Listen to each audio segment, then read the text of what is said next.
ರಾಜ್ಯದಲ್ಲಿ ನಡೆಯುತ್ತಿರುವ ಸಾಮಾಜಿಕ, ಶೈಕ್ಷಣಿಕ ಮತ್ತು ಆರ್ಥಿಕ ಸಮೀಕ್ಷೆ ಸಂದರ್ಭದಲ್ಲಿ ಎದುರಾಗಿರುವ ಸಮಸ್ಯೆಗಳ ಪರಿಹಾರ ಸಂಬಂಧ ಮುಖ್ಯಮಂತ್ರಿ ಸಿದ್ದರಾಮಯ್ಯ ಅವರು ನಾಳೆ ಎಲ್ಲ ಜಿಲ್ಲಾಧಿಕಾರಿಗಳು ಮತ್ತು ಜಿಲ್ಲಾ ಪಂಚಾಯತ್ ಮುಖ್ಯ ಕಾರ್ಯನಿರ್ವಹಣಾಧಿಕಾರಿಗಳೊಂದಿಗೆ ವಿಡಿಯೋ ಸಂವಾದ ನಡೆಸಲಿದ್ದಾರೆ ಎಂದು ಕಾನೂನು ಮತ್ತು ಸಂಸದೀಯ ವ್ಯವಹಾರಗಳ ಸಚಿವ ಎಚ್.ಕೆ. ಪಾಟೀಲ್ ಹೇಳಿದ್ದಾರೆ.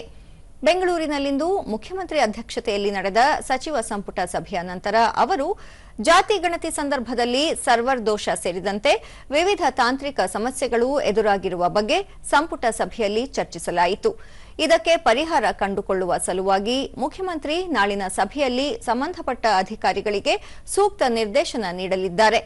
ಜಾತಿ ಗಣತಿ ಅವಧಿಯನ್ನು ವಿಸ್ತರಿಸುವ ಬಗ್ಗೆ ಯಾವುದೇ ನಿರ್ಧಾರ ಕೈಗೊಂಡಿಲ್ಲ ಎಂದು ತಿಳಿಸಿದರು. ಸಿಬ್ಬಂದಿ ಮತ್ತು ಆಡಳಿತ ಇಲಾಖೆಗೆ ಸಂಬಂಧಿಸಿದಂತೆ ಕರ್ನಾಟಕ ರಾಜ್ಯ ಸಿವಿಲ್ ಸೇವೆಗಳು ಮತ್ತು ಮುಂಬಡ್ತಿಗಾಗಿ ಕಡ್ಡಾಯ ತರಬೇತಿ ನಿಯಮಗಳು 2025ಕ್ಕೆ ಸಂಪುಟ ಅನುಮೋದನೆ ನೀಡಿದೆ.